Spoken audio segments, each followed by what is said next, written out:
ভিডিওতে আমরা ষষ্ঠ শ্রেণী তৃতীয় পর্যায়ক্রমিক মূল্যায়নে পরিবেশ ও বিজ্ঞানের 14 নম্বর স্কুলের প্রশ্ন উত্তরগুলো আলোচনা করব। একই রায় এখানে যৌগিক পদার্থ বলেছে, প্রদত্ত কোনটি একটি যৌগিক পদার্থ? পাথরের চুন। 2 পারদ হলো তরল ধাতু। 3 স্ক্রুয়ের গায়ে যে ধাতব প্যাঁচ থাকে তা হলো নততল, যার স্পর্শহীন বল হলো ওজন। 5 আলম্ব একেবারে প্রান্তে অবস্থান করলে সেটি হবে দ্বিতীয় এবং তৃতীয় শ্রেণীর লিভার উভয়। 6 বৃদ্ধির হার বলতে বোঝায় বৃদ্ধিবাহী সময়। 7 কোন বর্জ্য পদার্থটি মাটিকে দূষিত করে না? কলার খোসা। 8 ঘর্ষণ বল গতিশীল বস্তুর গতিকে কমিয়ে দেয়। 9 কোন রাশিটি মৌলিক রাশি নয়, তরল। 10 একটি ফার্নের উদাহরণ হচ্ছে ঢেঁকি শাক। 11 কলেরা রোগের জীবাণুটি হলো এক প্রকার ব্যাকটেরিয়া। 12 পুনর্ব্যবহারযোগ্য বর্জ্যটি পুরনো লোহার রড। 13 তিনি সাঁতার কাটার অঙ্গের নাম ফ্লিপার। 14 কোন বিজ্ঞানী মৌমাছির নাচের ভাষা আবিষ্কার করেন? কার্ল ফন ফিস। 2 এর আয়তে দিয়েছে নততল, 2 আছে শূন্যস্থান পূরণ করো। নততল এবং ভূমির মধ্যে কোন সর্বদা সূক্ষ্ম কোণ হবে? 2 ময়ূর হলো সর্বোচ্চ শ্রেণীর খাদক। 3 যেসব রাশি অন্য রাশির উপর নির্ভর করে না তাদের মৌলিক রাশি বলা হয়। 4 লাল পিঁপড়েরা যুদ্ধে পটু হয়। 5 কোন পাখি মাটিতে ডিম পাড়ে এবং তা দেয়? হেরিঙ্গাল। 6 অ্যামোনিয়ার সংকেত NH3। 7 বাজার থেকে পাওয়া বর্জ্য পদার্থ হলো আনাজের খোসা। 8 বা পচা সবজি, আনাজের খোসা বা পচা সবজি লিখবে, পচা সবজি লিখবে। 8 আমাদের শরীরে যেসব ছোট ছোট কুঠুরি বা ঘর দিয়ে তৈরি শরীর তাকে কোষ বলে। 3 এর আয়তে দিয়েছে ভাইরাস কাকে বলে? ভাইরাস ঠিক পুরোপুরি জীব নয়, জীব আর জড় পদার্থের মাঝামাঝি অবস্থা এদের জীব আর জড়ের মাঝামাঝি অবস্থা থাকে ভাইরাস, তাই এদের জীবরাজ্যে ঠাঁই হয়নি। তাহলে ভাইরাস হচ্ছে পুরোপুরি জীব নয়, জীব আর জড় পদার্থের মাঝামাঝি অবস্থা, তাই জীবরাজ্যে তাদের ঠাঁই হয়নি। 2 দিয়েছে নেকটার কি? নেকটার হচ্ছে ফুলের মিষ্টি রস। 3 বলেছে উপগুণিতক একক কাকে বলে? উপগুণিতক একক এসআইতে প্রমাণ মিটারকে পরপর 10 দিয়ে ভাগ করে বা 1-এর 10 দিয়ে গুণ করে ক্রমশ ছোট একক পাওয়া যায়। এই এককগুলিকে বলা হয় মিটারের উপগুণিতক একক। যেমন 1 মিটার গুণ 1-এর 10 সমান হচ্ছে 1 ডেসিমিটার। 4 দিয়েছে একটি তরল বর্জ্য পদার্থের নাম রেখো, নোংরা জল বা স্লাজ। 5 দিয়েছে যন্ত্র কাকে বলে? যন্ত্র কাকে বলে এইটা লিখবে, যে ব্যবস্থার সাহায্যে কম বল প্রয়োগ করে সহজে অনেক বেশি বাধা অতিক্রম করা যায় তাকে যন্ত্র বলে। যেমন হচ্ছে কাঁচি, ছুরি ইত্যাদি, বটল ওপেনার, কোল্ড ড্রিঙ্কসের এগুলো। 6 দিয়েছে লোহার চিহ্ন লেখো Fe। 7 বলেছে যোজ্যতা কাকে বলে? এই সংজ্ঞাটা লিখবে যে কোনো মৌলের একটি পরমাণু যতগুলি হাইড্রোজেন পরমাণুর সঙ্গে যুক্ত হতে পারে সেই সংখ্যাকে ওই মৌলের যোজ্যতা বলা হয়। 7 দিয়েছে 8 দিয়েছে এসআইতে আয়তনের একক কি? ঘনমিটার। 9 বলেছে বাঘ রাতের বেলা ভালো দেখতে পায় কেন? লিখবে বাঘের চোখে রেটিনায় ট্যাপেটাম লুসিডাম বলে একটা বস্তু থাকে, তাই বাঘরা অল্প আলোতেও মানুষের থেকে 6 গুণ ভালো দেখতে পায়। 10 বলেছে কোন বর্জ্য থেকে বায়োগ্যাস উৎপন্ন হয়? গোবর। 11 দিয়েছে বীজপত্র কাকে বলে? লিখবে বীজের সঙ্গে লেগে থাকা পাতার মতো অংশকে বীজপত্র বলে। তাহলে বীজের মতো লেগে থাকা পাতার মতো অংশকে বীজপত্র বলে। এটা পাতলা বর্বের মতো বা রসালো স্থূল প্রকৃতির হয়। 12 দিয়েছে কোন শ্রেণীর লিভারে যান্ত্রিক সুবিধা সর্বদা 1-এর কম হয়? তৃতীয় শ্রেণীর লিভারে। 13 আছে শক্তির নিত্যতা সূত্রটি লেখো। শক্তির নিত্যতা সূত্র এটা লিখবে যে শক্তিকে সৃষ্টি বা ধ্বংস করা যায় না, শক্তিকে কেবলমাত্র এক রূপ থেকে অন্য রূপে রূপান্তরিত করা যায়। মহাবিশ্বে মোট শক্তির পরিমাণ নির্দিষ্ট এবং অপরিবর্তনীয়। 14 দিয়েছে স্থিতিশক্তি কাকে বলে? এইটা লিখবে স্থিতিশক্তি যে স্বাভাবিক অবস্থান বা আকৃতির পরিবর্তনের ফলে স্থির অবস্থায় থাকা কোনো বস্তুতে সঞ্চিত শক্তিকে স্থিতিশক্তি বলা হয়। যেমন সংকুচিত স্প্রিংয়ে সঞ্চিত শক্তি স্থিতিশক্তির উদাহরণ। 15 দিয়েছে ব্যাকটেরিয়া রাজ্যকে কি বলা হয়? মনে রাখ। 4-এর আয়তে আসি। 4-এর আয়তে দিয়েছে অক্সিজেনের 2টি ধর্ম লেখো। অক্সিজেনের ধর্ম 1 হচ্ছে বর্ণহীন গন্ধহীন গ্যাসীয় মৌলিক পদার্থ, 2 হচ্ছে জ্বলতে সাহায্য করে, আর 3 শ্বাসকার্যে সাহায্য করে। এছাড়া আছে স্বাদহীন হয়, বায়ু অপেক্ষা সামান্য ভারী হয়, অক্সিজেনকে শুধু গ্যাস রূপেই পাওয়া যায়। তো এর মধ্যে যে কোনো দুটো লিখে দেবে। 3 দিয়েছে মস জাতীয় উদ্ভিদের বৈশিষ্ট্য লেখো। মস হচ্ছে ব্রায়োফাইটা উদ্ভিদ, ব্রায়োফাইটা বলা হয় মসদের আর কি। ব্রায়োফাইটা গ্রুপের মধ্যে পড়ে। তো এদের বৈশিষ্ট্য হচ্ছে যে এদের দেহে ফুল ফোটে না, তাই এরা অপুষ্পক। দেহে কাণ্ডের মতো অংশ কলয়েড, পাতার মতো অংশ ফাইলয়েড আর মূলের মতো অংশ রাইজয়েড থাকে। 3 বড় গাছের গুঁড়িতে ভিজে স্যাঁতস্যাঁতে জায়গায় এই জাতীয় উদ্ভিদকে জন্মাতে দেখা যায়। 4 দেহে ক্লোরোফিল থাকে, তাই নিজেরা খাদ্য তৈরি করতে সক্ষম। এককোষী রাইজয়েড দ্বারা মাটি থেকে জল ও খনিজ লবণ শোষণ করে। 5 দেহে সংবহন কলা থাকে না। 6 কিছু কিছু মসের মাথার দিকে টুপির মতো ক্যাপসুল দেখা যায়। ক্যাপসুলের মধ্যে ছোট ছোট রেণু উৎপন্ন হয়। পরে ক্যাপসুলটি শুকিয়ে রেণুগুলি ভিজে মাটিতে পড়ে নতুন মস তৈরি হয়। উদাহরণ রিক্সিয়া পোগোনেটা। 3 দিয়েছে গড় সৌরদিন বলতে কি বোঝায়। গড় সৌরদিন কাকে বলে? সারা বছরের সৌরদিন যোগ করে যোগফলকে 365 দিয়ে ভাগ করলে যে ভাগফল পাওয়া যাবে তাকেই বলা হয় গড় সৌরদিন। এর মান মোটামুটি 24 ঘন্টা। 4 দিয়েছে ম্যাগনেসিয়ামকে বাতাসে পোড়ালে কি উৎপন্ন হয়? উৎপন্ন যৌগের সংকেত লেখো। এই উত্তরটা লিখবে যে এক টুকরো ম্যাগনেসিয়াম ফিতাকে আগুনে ধরলে উজ্জ্বল আলোয় তারটি জ্বলতে থাকে আর সাদা গুঁড়ো তৈরি হয়। ম্যাগনেসিয়াম এবং বাতাসের অক্সিজেন জুড়ে ম্যাগনেসিয়াম অক্সাইডের সাদা গুঁড়ো তৈরি হয়, আর এই হচ্ছে বিক্রিয়াটা। 5 দিয়েছে পুলি বা কপিকল কি, এটা কিভাবে কাজ করে?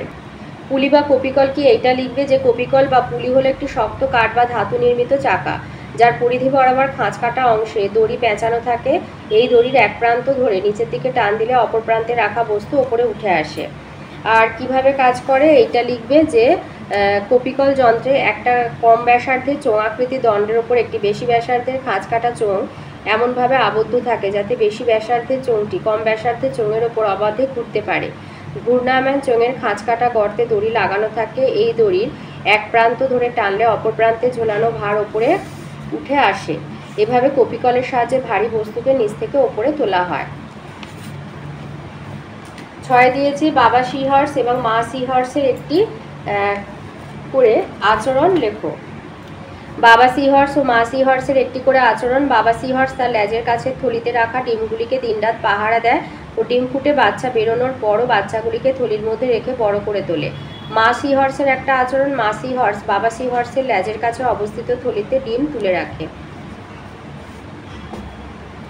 7 দিয়েছে জৈব অভঙ্গুর জৈব ভঙ্গুর পদার্থ কাকে বলে। তো জৈব ভঙ্গুর পদার্থ যে সমস্ত বর্জ্য পদার্থ দীর্ঘদিন মাটিতে থাকলে মাটির সাথে মিশে যায় সেইগুলোকে বলা হয় জৈব ভঙ্গুর বর্জ্য পদার্থ। যেমন হচ্ছে তোমার আনাজের খোলা, তারপরে ফলের খোসা, চটের জিনিস সামগ্রী, চটের বস্তা টস্তা, এগুলো কাগজ।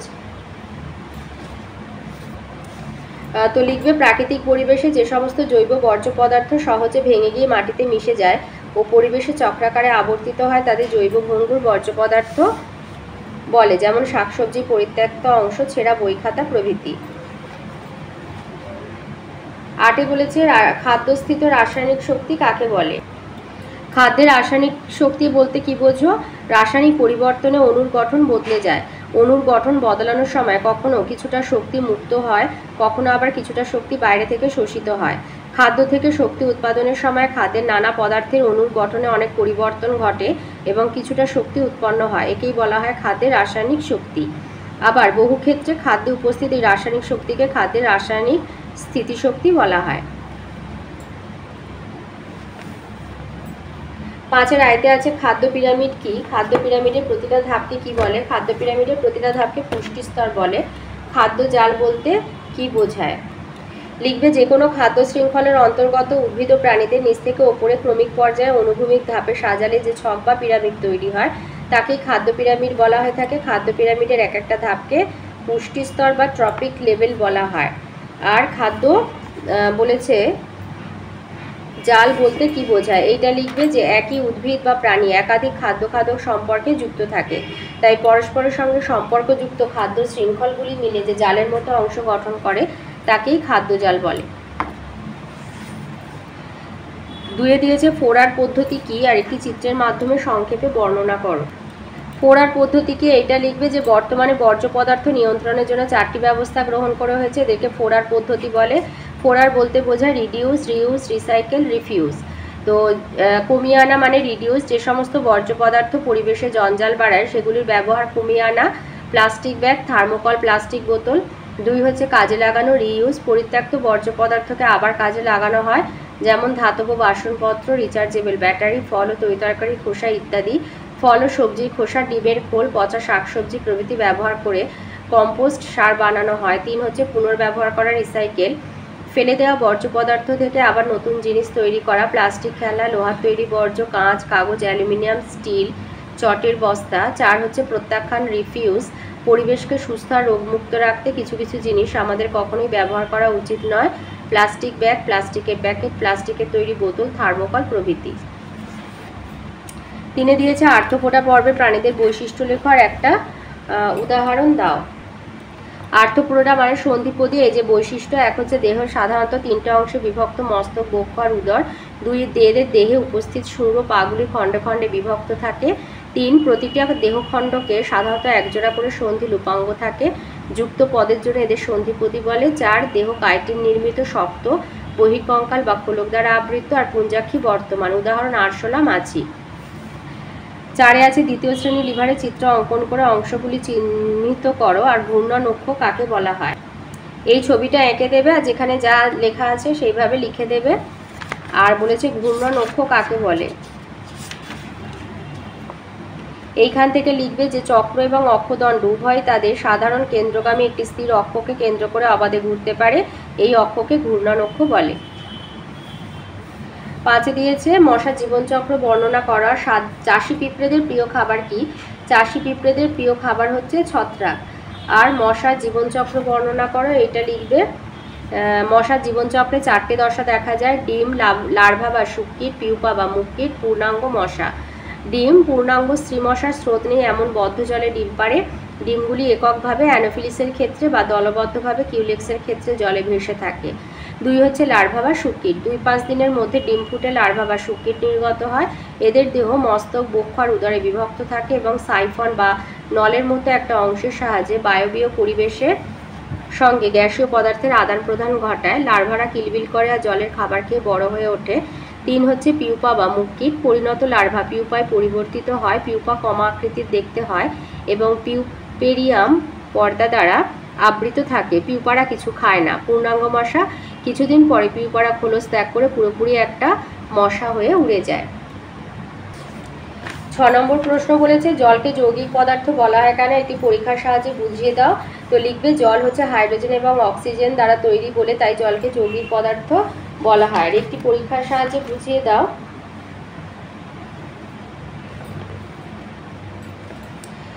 এইটা নেবে একটা বিকার, কিছুটা পানীয় জল, একটা রবারের টুকরো, 2টো ছোট পেরেক, তামার তার, ব্যাটারি। পদ্ধতি হচ্ছে একটি বিকারে কিছুটা পানীয় জল নেওয়া হলো, এবার একটা রবারের টুকরোর মধ্যে 2টি ছোট পেরেক পুঁতে তা ওই জলের মধ্যে আংশিক ডুবিয়ে রাখা হলো। 3টি টর্চ জ্বালানোর ব্যাটারির সঙ্গে সাধারণ তামার তার যোগ করে জলের মধ্যে ডোবানো 2টি পেরেকের মাথায় যোগ করা হলো। পর্যবেক্ষণার সিদ্ধান্ত, বর্তনী সম্পূর্ণ করার পর সুইচ অন করলে দেখা যাবে পেরেক দুটির গায়ের কাছে বুদবুদের মতো গ্যাস জমা হচ্ছে। পেরেক দুটির একটির গায়ে হাইড্রোজেন, অন্যটির গায়ে অক্সিজেন জমা হচ্ছে। ব্যাখ্যা, জলের মধ্যে তড়িৎচালনা করার ফলে জল বিশ্লিষ্ট হয়ে হাইড্রোজেন আর অক্সিজেন উৎপন্ন করে। এ থেকেই বোঝা যায় যে জল হাইড্রোজেন এবং অক্সিজেন দ্বারা গঠিত এবং তড়িতের মাধ্যম ছাড়া মানে তড়িৎ বিশ্লেষণ ছাড়া, এই যে পয়েন্টটা লিখে দেবে যে বিদ্যুতের স্ফুলিঙ্গের উপস্থিতিতে 2 আয়তন হাইড্রোজেনের সঙ্গে 1 আয়তন অক্সিজেনের বিক্রিয়ায় জল উৎপন্ন হয়, তাই জলকে যৌগ বলা হয়। 7 দিয়েছে পরিমাপে অনুমানের গুরুত্ব কি আর অনুমান করে পরিমাপের 2টি উদাহরণ দাও। পরিমাপে অনুমানের গুরুত্ব হচ্ছে প্রাত্যহিক জীবনে সবসময় পরিমাপের যন্ত্র দিয়ে পরিমাপ করা সম্ভব নয়, সেক্ষেত্রে অনুমানের উপর নির্ভর করতে হয়। যেমন কারণ সঠিক পরিমাপের জন্য প্রয়োজনীয় যন্ত্র ও সময় সর্বত্র আমাদের হাতের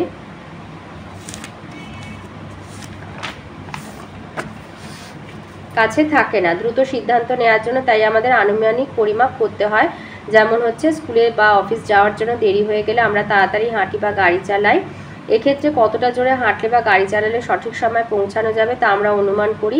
দৈনন্দিন রান্নার কাজে আমরা অনুমান করি নুন, তেল, চিনি, মশলা দিয়ে সুস্বাদু রান্না করি। 8 বলেছে একটা মোমবাতি জ্বালিয়ে একটি কাঁচের গ্লাস দিয়ে ঢাকা দেওয়া হলো, কি ঘটবে কারণ সহ লেখো। আর এই ঘটনা থেকে কি প্রমাণিত হয়। তো এই পরীক্ষাটা লিখবে। দেখা গেল মোমবাতিটি কিছুক্ষণ জ্বলার পর নিভে গেল, এই যে বলেছে একটা মোমবাতি জ্বালিয়ে কাচের গ্লাস দিয়ে ঢাকা দেওয়া হলে কিছুক্ষণ পরে দেখবে নিভে গেল, কারণ গ্লাসের ভিতরে যতক্ষণ পর্যন্ত অক্সিজেন ছিল ততক্ষণ মোমবাতিটি জ্বলছিল। মোমবাতির দহনে অক্সিজেন ধীরে ধীরে কমতে থাকে এবং কার্বন ডাই অক্সাইড উৎপন্ন হয়। এই কার্বন ডাই অক্সাইড গ্যাস নিজে জ্বলেও না আর অন্যকেও জ্বলতেও সাহায্য করে না, তাই অক্সিজেন গ্যাস নিঃশেষিত হয়ে গেলে মোমবাতিটি নিভে যায়। গ্লাসের ফাঁকা অংশে অক্সিজেনপূর্ণ বায়ু ছিল, আর এর থেকে প্রমাণিত হয় অক্সিজেন কোনো জিনিসকে জ্বলতে সাহায্য করে, অর্থাৎ অক্সিজেন দহনে সাহায্য করে। 2 বাতাসের মধ্যে অন্যান্য গ্যাসের সঙ্গে মিশে থাকা সত্ত্বেও অক্সিজেনের ধর্ম বজায় থাকে, অর্থাৎ বায়ু একটি মিশ্র পদার্থ। 9তে দিয়েছে বিরুত গুল্ম কাকে বলে আর যোগ কোন পর্বভুক্ত প্রাণী। যোগ হচ্ছে অ্যানিলিডা বা অঙ্গুরিমাল পর্বভুক্ত প্রাণী, আর বিরুত আর গুল্ম কাকে বলে। বিরুৎ লিখবে যে সমস্ত উদ্ভিদের ডালপালা প্রায় থাকেই না, কাণ্ড নরম, রসালো, কাঠবিহীন ও ছোট প্রকৃতির হয়, তাদের বিরুৎ বলে। এরা কখনো কখনো লতিয়ে বা পেঁচিয়ে চলে, যেমন ধান গাছ, কুমড়ো গাছ, সর্ষে গাছ। আর গুল্ম হচ্ছে যে সমস্ত উদ্ভিদের কাণ্ড বেশি বড় হয় না, প্রচুর ডালপালা তৈরি করে এবং সামান্য কাষ্ঠল হয়, তাদের গুল্ম বা শ্রাবস বলে। এরা বহুবর্ষজীবী প্রকৃতির হয়, উচ্চতায় খুব লম্বা হয় না, মাঝারি উচ্চতার হয়। এই গাছগুলিতে অনেক ডালপালা থাকে, এদের ঝোপের মতো হয়। লঙ্কা গাছ, জবা, গোলাপ এগুলো হচ্ছে গুল্ম প্রকৃতির গাছ। তো এই ছিল আজকে ষষ্ঠ শ্রেণীর তৃতীয় পর্যায়ক্রমিক মূল্যায়নের পরিবেশ ও বিজ্ঞানের 14 নম্বর স্কুলের প্রশ্নের উত্তরগুলি।